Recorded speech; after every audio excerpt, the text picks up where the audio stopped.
Hello दोस्तों, स्वागत है आप सभी का we teach X Y Z में।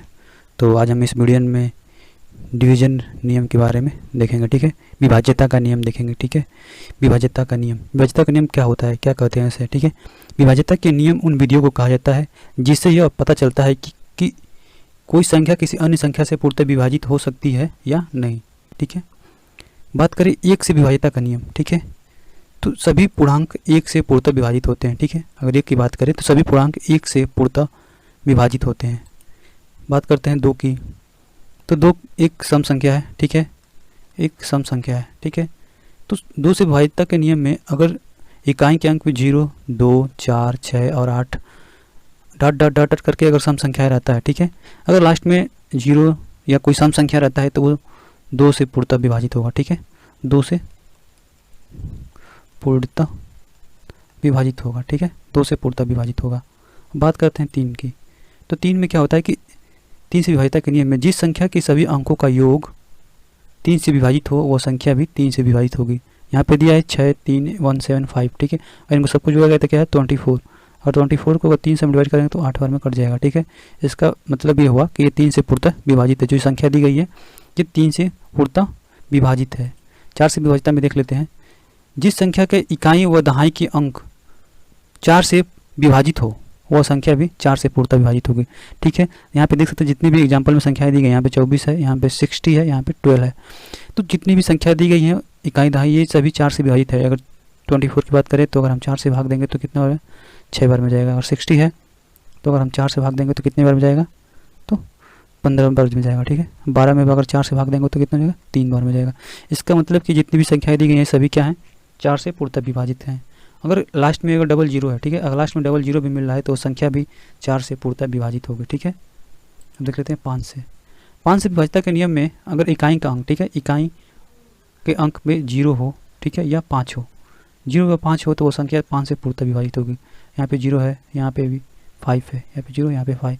तो जो संख्या दी गई है ये 5 से पूर्णतः विभाजित होगी। ठीक है, अगर बात करते हैं 6 की, तो जो संख्या 2 से विभाजित है, ठीक है, जो संख्या 2 और 3 से विभाजित है वो संख्या 6 से भी पूर्णतः विभाजित होगी। जैसे यहाँ पे दिया है एक संख्या 9806 1106। ठीक है, इसमें अगर इसमें देखा जाए तो ये 2 से तो विभाजित है, लेकिन 3 से पता करने के लिए हम सभी अंकों को क्या करेंगे, आपस में जोड़ देंगे। ठीक है, यहाँ पे सभी हम अंकों को अगर जोड़ रहे हैं तो कितना आएगा, यहाँ पे जगह 9 दूनी 18, अच्छा कितना हो जाएगा 24। 3 से विभाजित देंगे कट जाएगा। इसका मतलब कि ये संख्या 6 से विभाजित है, क्योंकि ये 2 से भी विभाजित है और ये 3 से भी विभाजित है। अब देख लेते हैं 7 से विभाज्यता के नियम में। 7 से विभाज्यता के नियम में क्या है कि अगर कोई छोटी संख्या दी गई है, ठीक है, अगर कोई छोटी संख्या दी गई है तो उसमें हम क्या करेंगे कि जो उसके इकाई का अंक होगा उसको दोगुना करेंगे। ठीक है, जो इकाई का अंक होगा, मान लीजिए 343 है, उसको जो इकाई का अंक है इसको हम क्या करेंगे, दोगुना करेंगे। ठीक है, अगर दोगुना करेंगे तो कितना होगा, 6 होगा। ठीक है, तो हम क्या करेंगे कि जो 34 है इसमें से हम 6 माइनस कर देंगे, इस संख्या को छोड़ के इसमें से 34 माइनस करेंगे, कितना है 28। अब इसे 7 से भाग देंगे तो 7 चौक 28। इसका मतलब ये जो संख्या दी गई है 343 ये 7 से विभाजित है। लेकिन अगर कोई बड़ी संख्या दी गई है, ठीक है, अगर कोई बड़ी संख्या इस तरह का दी गई है तो इसमें क्या लिखा है, सर्वप्रथम पीछे से 3-3 अंकों का जोड़ा बनाइए। ठीक है, 3-3 अंकों का जोड़ा बनाइए।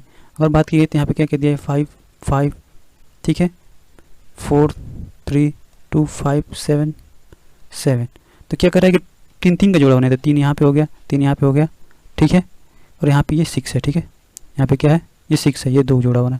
तो पीछे से हम 3-3 का जोड़ा बनाएंगे और जो सम स्थान पर है उनको एक जगह जोड़ लेंगे, जो विषम स्थान पे है उसको हम एक स्थान पर जोड़ लेंगे। और विषम की बात करें तो विषम स्थान पे कितना है, विषम स्थान पे ये 1 है, ये 3 है। ठीक है, इन दोनों को जोड़ा गया तो कितना है 642, और सम स्थान को कितना हो गया 432। अगर दोनों को माइनस किए तो कितना आ रहा है 221। ठीक है, 210 आ रहा है। अगर 210 में अगर हम 7 से भाग देंगे तो कितने बार जाएगा, 30 बार में कट जाएगा। इसका मतलब कि जो ये संख्या दी गई है, ठीक है, जो ये संख्या दी गई है, ठीक है, ये संख्या भी 7 से पूर्णतः विभाजित है।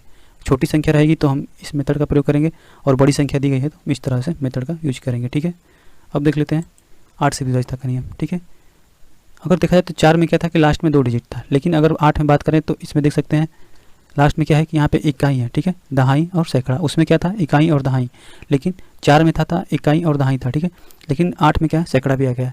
अगर बोला जाए कि किसी भी संख्या का अगर लास्ट का 3 डिजिट 8 से विभाजित है, मतलब इकाई दहाई सैकड़ा अगर 8 से विभाजित है वो संख्या भी पूर्णतः 8 से विभाजित होगी। ठीक है, या इकाई दहाई सैकड़ा के अंक 0 हो तो भी वो संख्या 8 से पूर्णतः विभाजित होगी, ठीक है। और 3 जीरो भी है तो वो भी संख्या 8 से पूर्णतः विभाजित होगी। बात करें 9 से, तो 9 में जैसे हम 3 किए थे कि अगर संख्या का योग 3 से विभाजित है तो वो 3 से कट जाएगी, उसी तरह अगर संख्या का योग 9 से कट रहा है तो संख्या भी 9 से पूर्णतः विभाजित होगी, ठीक है। और यहाँ पे दिया है, यहाँ पे एक संख्या दिया है, यहाँ पे हम देख लेते हैं क्या दिया है, 71667। अगर हम इसका योग करें तो कितना हो जाएगा, ये 8 हो जाएगा, ये 12, ये 7, ठीक है। अगर इनको जोड़ा जाए तो ये 20, अब 7 कितना हो जाएगा, 27। इसमें हम 9 से भाग देंगे तो 3 बार में कट जाएगा। इसका मतलब कि संख्या भी 9 से पूर्णतः विभाजित है, ठीक है। अगर बात करें 10 से विभाजितता का नियम, तो 10 से विभाजितता के नियम में अगर लास्ट के अंक, ठीक है, और लास्ट के इकाई का अंक अगर शून्य है, ठीक है, और लास्ट का इकाई का अंक शून्य है तो वो संख्या भी 10 से पूर्णतः विभाजित होगी, ठीक है। अब देख लेते हैं 11 से विभाजितता का नियम।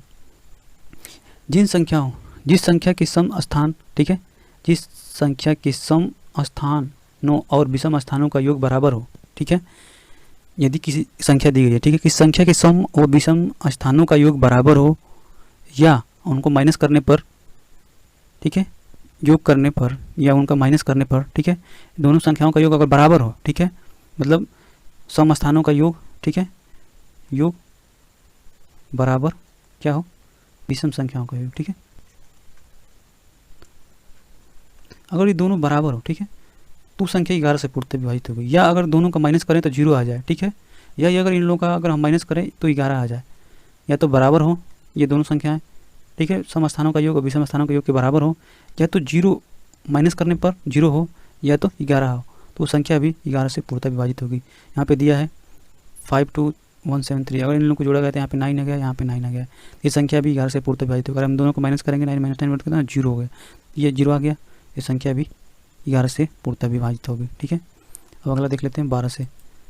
12 में क्या है कि अगर कोई संख्या, ठीक है, अगर कोई संख्या 3 और 4 से विभाजित है तो संख्या 12 से विभाजित होगी, ठीक है।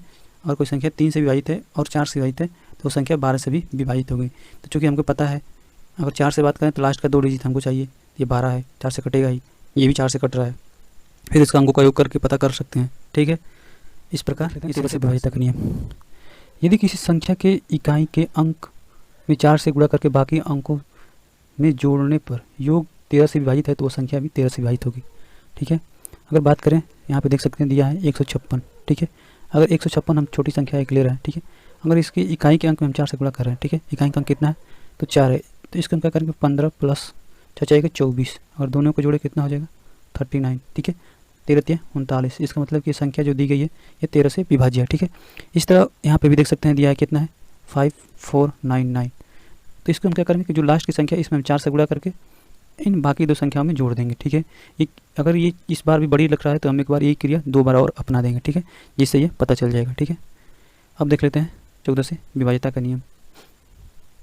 14 से विभाजितता का नियम में जो संख्या 2 से, ठीक है, 14 से विभाजितता के नियम की बात की जाए तो जो संख्या 2 से विभाजित है और 7 से विभाजित है, ठीक है, वो संख्या 14 से भी पूर्णतः विभाजित होगी, ठीक है। अगर 2 से बात करें तो 2 से, और जो संख्या 2 से विभाजित है और 7 से विभाजित है वो संख्या भी 14 से भी पूर्णतः विभाजित होगी, ठीक है। अब देख लेते हैं 15 से विभाजितता का नियम। 15 से विभाजित जो संख्या 3 से विभाजित है, ठीक है, जो संख्या 3 से विभाजित है तथा जो संख्या 5 से विभाजित है वो संख्या 15 से भी पूर्णतः विभाजित होगी, ठीक है। अब देख लेते हैं 16 से विभाजितता का नियम। 16 से विभाजितता का नियम में क्या है, जिस संख्या के अंतिम 4 अंकों का योग 16 से विभाजित होगा वह संख्या भी 16 से विभाजित होगी, ठीक है। जिस अंक के मतलब अगर देखा जाए तो 4 में क्या था 2, 8 में क्या था 3, ठीक है, और 16 में आ गया तो 16 में क्या है 4 संख्या, इकाई, दहाई, सैकड़ा और हज़ार तक, ठीक है, इकाई, दहाई, सैकड़ा और हज़ार तक, ये 4 संख्या अगर 16 से कट रही हैं तो इस संख्या भी 16 से पूर्णतः विभाजित होगी। इस तरह 8 में था कि 3 संख्या विभाजित थी तो 8 से विभाजित थी, 4 में था 2 संख्या इकाई, दहाई अगर 4 से विभाजित थी तो वो 4 से विभाजित थी संख्या, ठीक है। अब देख लेते हैं 17 से विभाजितता का नियम दिया है, यदि किसी संख्या के इकाई अंक का 5 गुना बाकी अंकों की बनी संख्या में से अगर हम माइनस कर दें तो बनी संख्या अगर 17 से विभाजित है तो वो संख्या भी 17 से पूर्णतः विभाजित होगी, ठीक है। अगर दिया है यहाँ पे क्या दिया है कि अगर यहाँ पे देख लेते हैं 391 दिया है, ठीक है, 391 दिया है, तो अगर हम इसमें इकाई का अंक कितना है इकाई का अंक दिया है 1 है, इसमें हम क्या करें 5 से गुणा करें तो कितना होगा 5 होगा। इकाई का अंक सही गुणा करना है, इससे नहीं, इसको हम ऐसे छोड़ देंगे, ठीक है। उसके बाद क्या करना है उसको अंकों को घटा देना है, ठीक है, क्या करना है घटाना है। तो अगर यहाँ पे हम -5 करते हैं कितना आएगा 34 आएगा, तो अगर हम 17 से भाग देंगे तो 17 दूना के 34, 2 बार में कट जाएगा। इसका मतलब कि ये 17 से भी विभाज्य है, ठीक है, 17 से विभाजित का नियम में क्या है कि यदि हम इकाई के अंक को 5 से गुणा कर दें तथा बाकी बची संख्याओं में से अगर माइनस कर दें और गुणा करके माइनस करते हैं तो जो बची संख्या 17 से विभाजित है तो वो संख्या भी 17 से पूर्णतः विभाजित होगी, ठीक है। और 18 की विभाजित का नियम की बात करें तो जो संख्या 3 व 6 से विभाजित है वो संख्या 18 से भी पूर्णतः विभाजित होगी, ठीक है। अब देख लेते हैं 19 से विभाजित का नियम, ठीक है। 19 से विभाजित का नियम, यदि किसी संख्या की इकाई अंक का 2 गुना बाकी संख्याओं की जोड़ पर प्राप्त संख्या 19 से विभाजित है तो वो संख्या भी 19 से पूर्णतः विभाजित होगी। बोल रहा है कि यदि किसी संख्या की इकाई अंक को 2 गुना बाकी अंकों से बनी संख्या में जोड़ने पर प्राप्त संख्या 19 से विभाजित हो। मान लीजिए यहाँ पे दिया है 703, ठीक है। तो जो इकाई अंक है इसको हमको क्या करना है, 2 से गुणा करना है, तो कितना हो जाएगा 6 हो जाएगा, 6 हो जाएगा। तो जो 6 है इसको हम क्या करना 70 में जोड़ देंगे, ठीक है। 70 में कितना 76 हो जाएगा। तो अगर 19 से बाद भाग देंगे तो ये पूरी कट जाएगा, ठीक है। 19 76 हो जाएगा, 4 बार में कट जाएगा, ठीक है। ये है 19 से विभाजित का नियम। अगर बात करें यहाँ पे देख सकते हैं 1881, इसमें हमको क्या करना है कि लास्ट की जो इकाई अंक है उसको 2 गुना करना है।